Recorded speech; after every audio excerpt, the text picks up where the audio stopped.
Nia Adatola shook 2 white pills into her palm from the orange bottle with the warning label. She stared at them as if they were longtime enemies with whom she'd been forced to maintain a fragile truce. The sounds of waking Corpus Christi penetrated the thin walls of her Hillcrest apartment sirens, screams, the roar of motorcycles. Nia downed the pills with warm water from the glass, wincing at the bitter taste that lingered on her tongue. She was 23, but sometimes she felt 40. 3 years of living with HIV had taught her to see the world differently. The disease had become part of her daily routine, like morning coffee or evening makeup before work. She had learned to hide her secret behind her flawless appearance, dark skin without a single blemish, a slender figure honed by hours of pole training, eyes that promised everything but gave nothing away. Nia walked to the window. The morning sun colored the dull houses of the neighborhood in almost pleasant shades of yellow and orange. Outside, young mothers dragged naughty children to school, and homeless people woke up on park benches across the street. An ordinary day in a disadvantaged neighborhood in Texas. Her thoughts took her back 3 years to when she first started working at the Purple Moon. She was 20, dancing for men with hard looks and tight wallets, and she was sure she was in control. Dancing brought in enough to pay the bills, but not enough for the life Nia saw in glossy magazines. When club owner Essien Nkosi hinted at the possibility of earning 3 times as much for special favors for select clients, she agreed without hesitation. The idea that her body could become a weapon against herself seemed ridiculous at the time. Nia remembered the man, a shabby businessman with impeccable manicures and an expensive watch. He'd offered double payment for giving up his protection. She'd accepted. The money was needed for her brother's college tuition. Khalib was a smart guy, capable of breaking out of Hillcrest, and she was willing to do anything to help him. 3 months later, the first symptom appeared, a persistent fever. Another week later, the diagnosis that turned her life upside down, HIV. 3 letters that became an invisible stigma. Nia didn't know for sure who had infected her. There were several clients. It didn't matter now. The phone on the nightstand vibrated, a message from Desiree, one of the dancers. Essien is angry. You're late for rehearsal. Nia quickly changed into a tracksuit, gathered her long hair into a careless bun, and grabbed her bag. It was a 20-minute bus ride to the club, another 5 minutes on foot. She couldn't afford a cab despite a good tip. The Purple Moon looked far less impressive during the day than it did at night. Without the twinkling lights and the haze of cigarette smoke, the building seemed shabby and dull. Nia entered through the service entrance, nodding to a guard named Quaif, whose stony face softened slightly at the sight of her. "The boss is in a bad mood," he warned. "When is he ever in a mood?" Nia shrugged. Essien Nkosi sat behind the bar, looking at the bills. Tall, with perfect posture and expressive features, he was always dressed for an important meeting, and now he was wearing an impeccably tailored navy blue suit. 43 minutes, he said without lifting his eyes from the papers. "You're 43 minutes late, Nia." "I'm sorry, Essien. The bus. I'm not interested in your excuses." He finally looked at her. "You're my best product, and the goods have to be on time." It was their usual game. Essien reminded her of her place. She pretended to repent. In fact, there was a strange understanding between them. He knew about her diagnosis, one of the few, and strictly made sure she didn't provide any more intimate services to clients. Not out of compassion, of course, out of fear of trouble. "You have 3 clients for private dances tonight." He handed her a list on a piece of paper. All regulars. No tricks. Tricks. He called any contact with clients outside the club. Nia nodded and headed for the locker room. The other girls were already gathered there, Desiree, Tiffany, and the new girl whose name Nia didn't know yet. They were getting ready for the day's rehearsal, changing into their practice outfits. "Hey, party queen," Desiree called out to her, twirling a strand of hair around her finger. "Did you sleep with the mailman? A letter came for you." Nia frowned. No one had written her a letter. A white envelope lay on the bench outside her locker. The address of the Nueces County Correctional Facility was printed in the upper left corner. Nia's heart skipped a beat. She tore open the envelope. "Sis, I need your help. Come as soon as you can. Khalib." Her brother's handwriting, usually neat, was uneven, the letters jumping along the lines as if he'd written with a trembling hand. Practice went by like a blur. Nia mechanically repeated the movements she knew by heart. Her thoughts were far away. Caleb, her smart, ambitious younger brother, had ended up in jail 2 months ago. Drug possession. First offense, but the judge had turned out to be the kind of man who believed in harsh punishments. After rehearsal, Nia changed into jeans and a t-shirt. Prison visiting hours ended at 5. She had 3 hours left. "Essien, I have to leave," she said, peering into his office. "You have a shift in 7 hours. I'll be there, it's family thing." Something in her voice made him look up. They stared at each other for a long second. 7 o'clock, Nia. Not a minute later. The drive to the Nueces County Correctional Facility took nearly an hour. The massive gray building, surrounded by a high barbed wire fence, seemed carved out of concrete with a blunt sculptor's knife. Nia went through a strict screening and registration of visitors. The guard, a white man with cold eyes, escorted her to a visiting room. Caleb showed up 10 minutes later. Nia barely recognized her brother. His always slender body was even thinner, dark circles under his eyes, and a fresh bruise on his cheekbone. But worst of all was his gaze, haggard, wan. "Caleb," she whispered as they sat on opposite sides of the table. "I'm sorry I asked you to come." His voice was muffled. "I didn't know who else to turn to." "What's wrong?" Nia instinctively reached for him, but the guard in the corner of the room shook his head. "This place is not the way it's supposed to be." Caleb spoke softly, almost a whisper. "The guards, some of them, they do whatever they want to us." "What are you talking about?" Caleb looked back at the guard and leaned even closer. "The beatings, the abuse, especially those with no ties on the outside." He rolled up the sleeve of his prison robe, and Nia saw the distinctive round burns, with cigarettes, for disrespect. "Jesus, Caleb." Nia was out of breath. "We've got to report this somewhere. This is..." "Where?" Caleb grinned bitterly. "The warden knows. Sawyer." He turns a blind eye. "I tried to file a complaint, and the next day I got beat up so bad I spent a week in the infirmary." "Sawyer?" Nia interjected. "Randall Sawyer? You know him?" Nia wondered. The name seemed vaguely familiar, but she couldn't remember where she'd heard it. "Maybe. Never mind." She gathered her thoughts. "Is there anything I can do?" "I don't know." Caleb lowered his head. "Maybe if you find a lawyer or a journalist, someone who can publicize this." "I'll find a way to help," Nia said firmly, feeling the rage boiling up inside. "I promise." When the visitation time was up, Nia could barely hold back her tears. Her brother's condition shocked her. Caleb had always been an optimist who believed in justice. Now his gaze was that of a man who had lost hope. Back at the club in time for the night shift, she changed into her work costume, a silver bikini that emphasized her form and high platform boots. The face she saw in the mirror belonged to a different Nia, seductive, confident, without a load of problems. The Purple Moon was crowded for a weeknight. Nia performed 2 private dances for the regulars, then stepped to the main pole. Music pulsed through her veins. Her body moved on its own, years of practiced moves requiring no conscious involvement. Her thoughts were with Caleb. After the performance, she made her way to the bar through the crowd. Someone's hand rested on her shoulder. Nia turned around and saw Essien.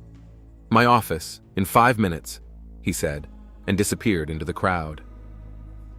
Essien's office was as different from the rest of the club as expensive cognac is from cheap beer. Leather furniture, heavy framed paintings, Persian carpet. "What's wrong?" Nia asked, sinking into a chair. "Don't pretend you don't understand." Essien shook his head. "I saw you dance. You weren't here. And when your body is here but your mind is far away, the clients sense it. They pay for the illusion that you want them. You didn't even look at them today." "I'm sorry, family problems." "A brother?" Essien knew about Kaliba. Nia nodded. "He's being mistreated in prison. The guards are bullying and the warden is covering for them." "What are you going to do about it?" There was no sympathy in Essien's voice, only pragmatic interest. "I don't know. Maybe get a lawyer?" "With what money?" Essien grinned. Even if you find a cheap one, there's no guarantee he won't blow the case. Nia realized he was right. She had neither connections nor money for a good lawyer. "What's the warden's name?" Essien suddenly asked. "Randall Sawyer," Nia replied. Essien looked at her carefully, then went to the computer and typed something, turned the monitor toward Nia. "This one?" On the screen was a picture of a man about 45 years old, graying hair, a commanding face with a heavy chin, eyes the color of steel. "I don't know, I haven't seen him." "Well," Essien leaned back in his chair, "that's an interesting coincidence. This Sawyer is a client of ours, not a regular, but he comes in once a month or so." Nia stared at the photo. The man her brother was hurting for was at the same club where she worked. Fate seemed to be pushing them to cross paths. "When does he usually come?" "Fridays, after work." Essien studied her face. "What are you thinking about, Nia?" "Nothing," she lied. Essien shook his head.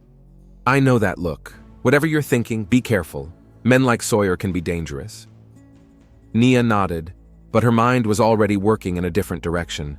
The unexpected discovery had changed everything. She suddenly realized she had a weapon, her disease, her body, and Randall Sawyer was the target. A plan began to form in her head, risky, desperate, but the only one possible. Nia knew she could get herself into serious trouble, but she was willing to do anything for her brother, even if it meant turning her curse into an instrument of revenge. On Friday, she'd be ready. Randall Sawyer didn't yet know that his life was about to change forever. Based on my search, I realized that 10,000 characters is about 1,600 2,000 words in Russian. I will prepare an abridged version of Chapter 2, retaining key events. Randall Sawyer adjusted his tie and gave his reflection a scrutinizing glance. In his 46 years, he still looked imposing, broad-shouldered, with a commanding posture and firm chin. His office was decorated with restrained luxury, with pictures of senators and congressmen on the wall and a family portrait of his wife and children on the desk. He turned on the internal surveillance system. An image of the prison yard appeared on the monitor. The phone rang. "Randall, don't forget Kristen has a speech at school today," his wife reminded him. 6:30, I remember. Like the last performance? And the parent-teacher conference before that? I have a job, Lynette. Someone has to provide for the family. "Someone has to be our family," she replied coldly and hung up. Soon Hank Rivera, the head of security, walked in. "Is there a problem?" Sawyer asked. "Adatola was chatting with his sister about the regime again. She came by last week. Indoctrinate him, but don't be fanatical. We don't want any unnecessary inspections." Sawyer left the prison that evening, promising his wife he'd stop by home and go to his daughter's school performance. He did stop by the house, but only to change his suit and retrieve a bag from a stash in the garage, with money and a change of clothes. Instead of school, Sawyer headed to the south end of Corpus Christi, where the Purple Moon neon sign was glowing. He wore a baseball cap and dark glasses, a ridiculous but familiar disguise. At the club, Sawyer sat down in the far corner of the bar. Soon a tall dancer with a gorgeous form approached him. "My name is Nia, and you are?" "Rand," he replied, using his usual alias. They had a drink, talked about nothing. Then Nia suggested a private dance. In a private room, she danced looking into his eyes, and there was something in that look that made Sawyer's heart beat faster. "You're special, Rand. I could feel it right away." "You say that to all your clients?" "Just the ones I want to see again. Maybe in a more private setting." On his way out of the club, Sawyer overheard a conversation from the back room. "You're playing with fire, Nia," the club owner was saying. "This client is the Warden. I know who he is. That's why I'm interested. What are you up to? You know the rules. No contact with clients outside the club, especially with your, condition." "My condition hasn't stopped me before. I have a personal score to settle." The following Friday, Sawyer met Nia at the club. She suggested a private dance at my place. "I'm not sure that's a good idea." "Are you scared? A big important warden afraid of a little dancer?" "How do you know who I am?" "Corpus Christi's a small town. Don't worry, your secret's safe. So is mine." "Oh." They went to her apartment. The apartment was small but cozy. After drinking and dancing, they ended up in the bedroom. It started to happen again. Every Friday, Sawyer went to Nia's house, forgetting his family obligations. He began to grow attached to her, enough to feel alive after years of emotional numbness. One day, almost a month later, Nia was aloof and cold. "I visited my brother today. He's in your prison, Caleb Adetola." Sawyer tensed up. He was beaten so badly he's in the prison infirmary with broken ribs and a concussion. "It happens. Prisoners get into a lot of fights with each other." "Don't lie, Randall. Rivera did it, on your orders. I don't know what you're talking about." "Stop it. I know everything. About how you run the prison, how you turn a blind eye to torture and abuse. And what are you going to do about it? You have no proof. No one believes a stripper against a respected public servant." "You're right. That's why I chose a different path." "What do you mean?" "I've been wanting to tell you for a long time. I have HIV. I've had it for years." Sawyer froze, not sure what she was getting at. "And you know what the best part is? I haven't used protection. Not once. Neither have you. You're kidding." "No, Randall. I'm dead serious. You're already infected. And this is my revenge for what you did to my brother." Sawyer's world fell apart. HIV. End of career. End of reputation. "You're crazy. You ruined my life." "Just like you ruined my brother's life. An eye for an eye." Sawyer lowered his hand to his ankle, where there was a concealed holster with a gun. "Where are the records?" he asked, referring to the dirt she'd threatened. "In a safe place. I'm not that stupid." "Last chance. Where are the damn tapes?" "They're everywhere. The lawyer, the journalist. You can't get to all of them." "I won't let you destroy me," he whispered. "It's too late. You destroyed yourself when you thought you were above the law." Rage clouded his mind. The damned stripper had dared to threaten him, had dared to destroy his life. The gunshot rang like thunder in the small apartment. Nia twitched and slowly settled to the floor, a scarlet stain blurring the white wall behind her. Sawyer slowly lowered the gun, breathing heavily. We had to get rid of the body, destroy the evidence, create an alibi. But first, he had to find the damn tapes, if they existed. He began to methodically search the apartment, trying not to look at Nia's body with a neat hole in her forehead, blood oozing from it. The smell was the first thing that caught Tamara Woodson's attention. Sweet, heavy, seeping through the vent in her bathroom. At first, she'd written it off as a sewage problem, a common thing for an old house in Hillcrest. But by the evening of the second day, the odor had become unbearable, and not a sound came from the upstairs apartment. "Ms. Adetola?" Tamara knocked on her neighbor's door. "Nia? Are you okay?" Silence. Tamara called the manager. Old man Benson didn't want to go, but the mention of strange odor and complete silence worked. The incident with the decomposing corpse last year had taught him to be cautious. 40 minutes later, the door to Nia's apartment was opened with a spare key. Tamara Woodson screamed first. Detective Keisha Kamani arrived on the scene 34 minutes after the call. At 37 years old, she'd already been with the Corpus Christi Police Department for 15 years, 8 of them in homicide. A slender woman with alert eyes and a perpetual frown, she looked younger than her years, but moved with the confidence of someone who had seen it all. "What do we got?" she asked the patrolman at the apartment door. Nia Adetola, 23 years old, found dead in her apartment, presumably a gunshot wound to the head. Keisha put on her booties and gloves before entering. The body lay against the wall, a young woman in a robe, with a neat hole in her forehead and a large bloody stain on the wall behind her. The floor around it was strewn with scraps of papers, the contents of drawers gutted. Someone had obviously been looking for something. Dr. Salazar, the forensic physician, sat beside the body. Death was 2 to 3 days ago, shot at point-blank range or at very close range. Small caliber bullet. Any signs of resistance? There's bruising on her arms like someone grabbed her hard, but there doesn't appear to have been an active struggle. "The door locks are intact," the CSI said. "Either the killer had a key or the victim let him in." Keisha looked around the apartment. Psychology textbooks on the shelves, pictures of a young woman with a guy who looked like her, a couple of framed diplomas. In the bathroom, vials of medication stood on a shelf. "Antiretroviral therapy," she mumbled. The victim was HIV positive. In the kitchen cabinet, Keisha discovered a stash, a hollow book with a shabby diary inside. Most of the entries were ordinary, but the last pages caught her eye. He came again. RS. each time more and more candid. Talked about the job, how he kept the prisoners in fear. I wrote it all down.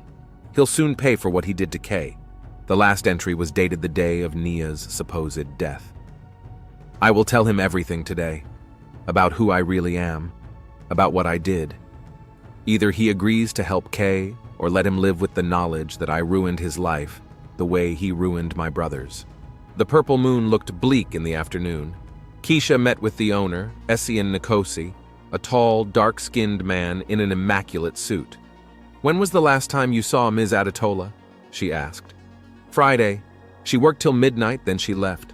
Nothing out of the ordinary." "Did she leave with someone?" Essian hesitated a moment. "It's possible. I don't keep track of my employees' personal lives. But do you notice when they leave with clients?" Essian sighed. "My club has strict rules, no contact with customers outside of work, but some of the girls moonlight as extras. And Nia was one of those girls?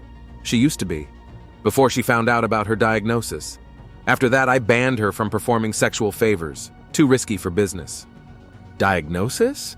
Keisha already knew the answer, but she wanted confirmation. "HIV. She got it about 3 years ago. All she'd done since then was dance. At least that's the way it's supposed to be." "You say that like you doubt it." "Nia's been acting weird for the last month, and I saw her flirting with one client. Particularly persistent." "Name?" He introduced himself as Rand.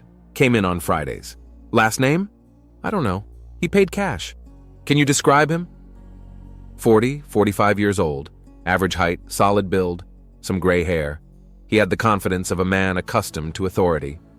"And Nia took a special interest in him?" "Yes." There was something in her gaze, cold, calculating. "Did you talk to her about it?" "I warned her it was dangerous to get involved with people like that. She said she had a personal vendetta against him." On the security footage, Keisha saw Nia dancing for a man with his back to the camera. At one point, they went into the private dancing area together, then left the club. "What do you know about Nia's brother?" Keisha asked. "Caleb, not a bad guy. He's in Nueces County now for possession." "Did Nia visit him much?" "Once a week. She's been very concerned lately. Said he was being mistreated. The guards were bullying him, and the brass was turning a blind eye." "The warden? You mean the warden?" "Yeah, Sawyer, Randall Sawyer. RS initials from the diary." Keisha's tense. "And this client, Rand. Did you ever think it might be Randall Sawyer?" Essian was silent for a moment, then nodded slowly. "The thought did come to me, but I wasn't sure, and I didn't want to know for sure." After the club, Keisha went straight to the Nueces County Correctional Facility. Caleb Adetola, a skinny young man with black eyes, moved cautiously, as if every step hurt. "Have a seat, Mr. Adetola. I have some bad news about your sister." Caleb's face didn't change. "She's dead, isn't she?" Keisha nodded. "When was the last time you saw her?" "A week ago. She came in for a date." Caleb cast a nervous glance at the guards at the door. "Could we, without them?" The guards reluctantly stepped out, leaving the door ajar. "I got here 4 months ago. Marijuana possession. First month was fine. Then I made the mistake of sticking up for a guy the guards were beating up." "What kind of trouble started?" "Beatings, humiliation." He showed me the bruises. "That's not even close. 2 weeks ago, they broke 2 of my ribs." "Did you file a complaint?" "Of course I did, through official channels. There was no response. Then I found out all the complaints go through the warden, Sawyer, and he turns a blind eye." "What was Nia gonna do?" "I don't know exactly. Said she had a plan, that she'd take care of it. Last time she said the strangest thing, that things were about to change, and that she'd found a way to get to him." "Sawyer?" "That's what I figured. She was, different. Like she'd made a decision, and she wasn't gonna back down." "Did you know about her HIV status?" "Yeah, she told me when she found out, about 3 years ago." Caleb lowered his head, trying to hide his tears. "Thank you for your candor. I promise I'll find whoever did this to your sister." Leaving the prison, Keisha gathered information. RS Randall Sawyer, K. Caleb. Sawyer frequented the club where Nia worked. She purposefully got close to him. She had HIV. She wanted revenge for her brother. If Nia infected Sawyer intentionally and told him he had a strong motive to kill her. Career, reputation, family, everything was at stake. Her phone rang. It was Jameson, her partner. "I got something." Adetola's apartment found a fingerprint on the bathroom doorknob. Partial, but readable. Ran it through the system. It's a match to Randall Sawyer. "You sure about that?" 90% sure. His prints are in the system because of his work in the correctional system. That changes everything. "Get the paperwork ready for the warrant. I'm on my way to the station." Keisha was determined. Randall Sawyer wasn't the first powerful man she was going to bring to justice. After all, justice should be the same for everyone, regardless of position or status. Keisha Kamani's desk was cluttered with folders, reports, and photographs. The police station was buzzing with the usual morning activity, but the detective barely noticed the bustle around her. Her attention was completely focused on the Nii Adetola case. The thin thread of evidence was beginning to turn into a solid chain leading to Randall Sawyer, the warden of the Nueces County Jail. "Here are the lab results." Jameson placed the folder with the report in front of her. "They confirmed the fingerprint match. There's a 96% chance of a match." Keisha nodded, looking over the document. "What about the DNA?" "It just came in." Jameson pointed to the last page. "They found traces on the bedding that matched Sawyer's sample from the correctional officer database." Keisha ran her eyes over the technical report. The biological material found on the sheet in Nia's bedroom matched Randall Sawyer's DNA profile with a 99.7% probability. A smile of satisfaction slid across her face. Now we have proof that he was in her apartment and that there was intimacy between them. Enough for an arrest warrant? Not yet. Intimacy and being in the apartment doesn't constitute murder. We need more. Keisha pulled a tape recorder out of a drawer and turned on a recording made during a conversation with Essien Nkosi at the Purple Moon Club. The club owner was careful with his language, but there was a lot to read between the lines, especially the part about Nee's personal score with the mysterious client. "I need to talk to Nkosi again," she decided. "Maybe under more pressure he'd reveal more information." "Do you think he's hiding something?" "I'm sure he is. People like him always know more than they're telling, especially when it comes to their business." Essien Nkosi received Keisha in his office, this time without the usual politeness. He looked tense, as if anticipating an unpleasant conversation. "What can I do for you, detective? I've already told you everything I know." Keisha placed the crime scene photos on the table, Nia's body, the blood on the wall, the overturned furniture. "You haven't told us everything, Mr. Nkosi. You knew that Nia was deliberately seducing Randall Sawyer. You knew she had HIV, and you knew what she was doing it for." Essien turned pale. His eyes darted to the door, as if gauging the distance to the exit. "I don't know what you mean." "Let's not waste time." Keisha leaned forward. "I have a warrant to search your club and seize all the security footage. I can bring in the IRS, sanitation, anyone who can check every aspect of your business, or you can just tell me the truth." Essien was silent for so long that Keisha was beginning to think he wouldn't answer. Finally, he sighed and leaned back in his chair. Nia wasn't just a dancer. She was smart. She went to college. She read books. She had plans. And then came the diagnosis. He shook his head. HIV changes people. Some get depressed, some get reckless. Nia became cold, calculating. "When did she find out about Sawyer?" "About a month ago. Her brother was in prison, and she told me he was being mistreated. One day, I showed her a picture of Sawyer on the computer.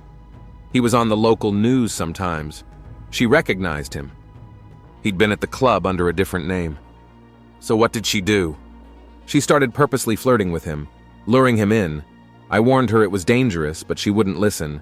Said she had a plan." "What kind of plan?" "She wouldn't share details, but then one day..." Essien hesitated. "One day I overheard her talking on the phone. She said, 'I will use what he did to me against him, an eye for an eye.' I realized she was referring to her HIV status. Do you think she intentionally infected Sawyer?" "I don't know that for sure. But the week before she died, she was oddly pleased with herself. Said that the first part of the plan was done, and that soon, everything would be solved." Keisha took notes, feeling the details coming together to form a coherent picture. "Was there some way for Nia to record her meetings with Sawyer? A tape recorder? A hidden camera? Essien raised his eyebrows. I don't know, but... He paused. The day before she died, she left a package here. Said it was insurance, and if anything happened to her, I should give it to the police. And where is that package now? There was tension in Keisha's voice. Essien walked over to a painting on the wall and removed it, opening a small safe. Taking out a sealed envelope from there, he held it out to Keisha. I didn't look at what was inside, honestly. Keisha carefully opened the envelope. Inside was a small digital recorder and a flash card. Her heart beat faster.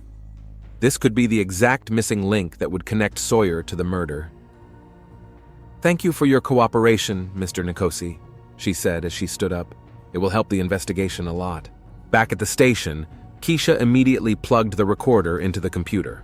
On it were several recordings dating back to the last few weeks. She pressed play on the last one. First came unintelligible noises, then Nia's voice. You can't turn a blind eye to what's going on in your prison forever, Randall. A man's voice, low and irritated. I don't know what you're talking about. About my brother, about the other prisoners, about how your guards beat them, humiliate them, how you let it happen. This is a prison, not a sanitarium. Your brother is a criminal. He deserves... No one deserves broken ribs for asking for help. The sound of a punch, probably on the table. What's your point, Nia?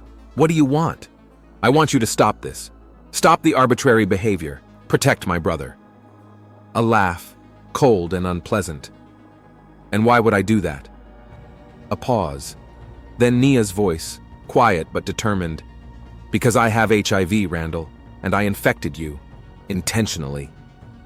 Silence, then the sound of shattering glass. You're lying! Check if you don't believe me.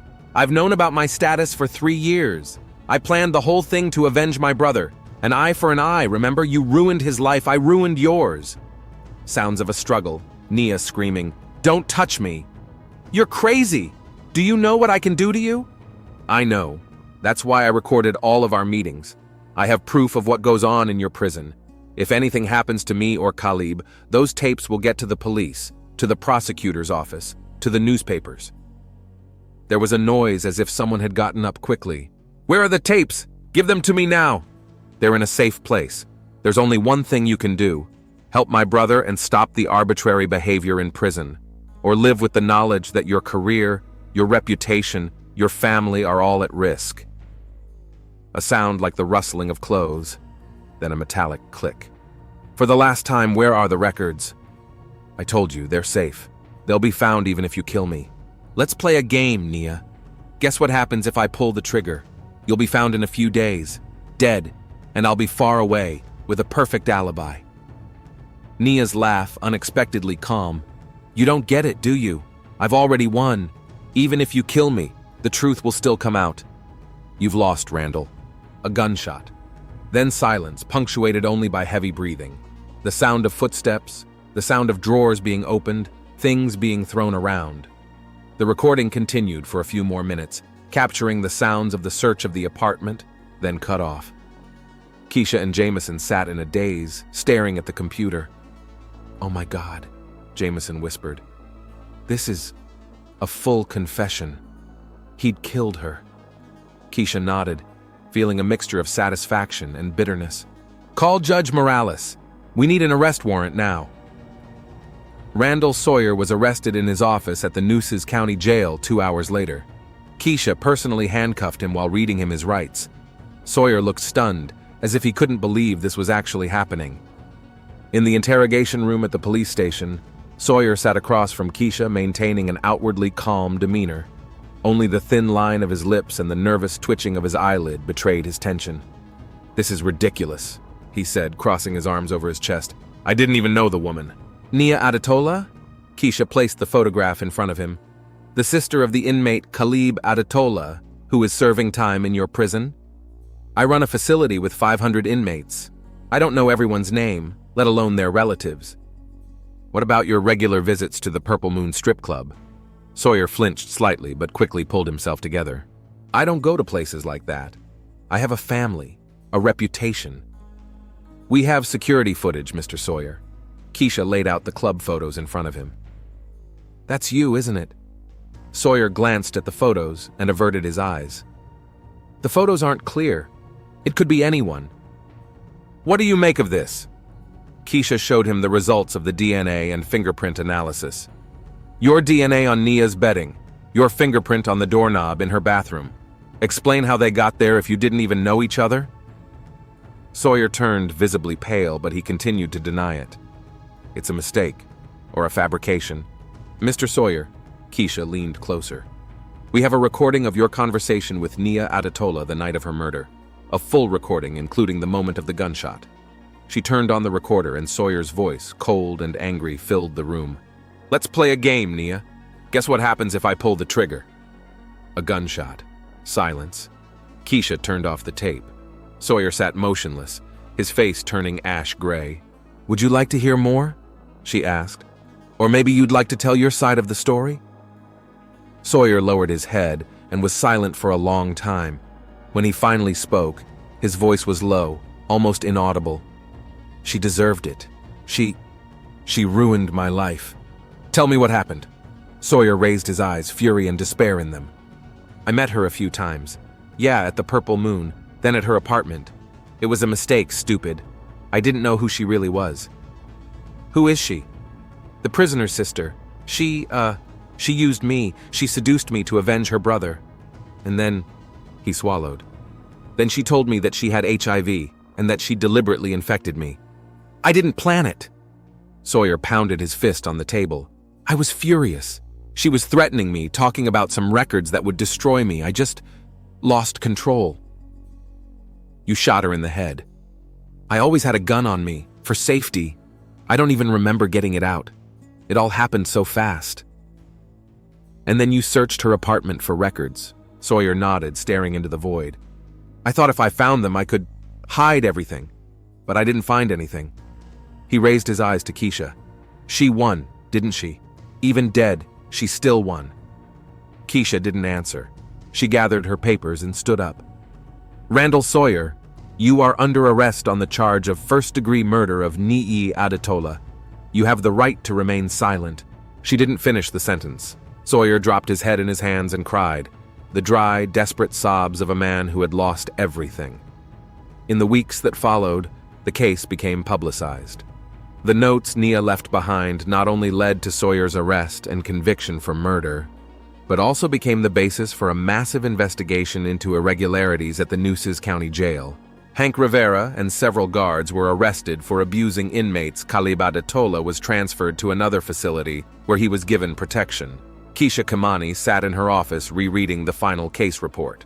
The story of Nia and Sawyer kept her on her toes. Revenge that had spawned a new tragedy. Justice achieved at such a high cost. She remembered the words written in Nia's journal. An eye for an eye. An ancient principle that had led to 2 ruined lives. Nia had used her illness as a weapon, turning the curse into an instrument of retribution. She knew she was taking a risk, knew she could pay with her own life. And still she went all the way. Keisha closed the case file. Had justice been served?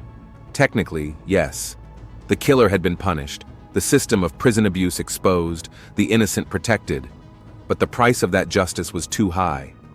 In a world where people take justice into their own hands, there are no winners, only victims. Those who have died physically, and those who continue to live, but will never be the same again. Keisha walked out of the station into the warm Texas evening. Somewhere on the horizon, clouds were gathering, heralding a thunderstorm. She looked up at the sky, thinking of Nia Adetola, the young woman who died pursuing the truth. Her sacrifice had not been in vain, but was it necessary? That question remained unanswered.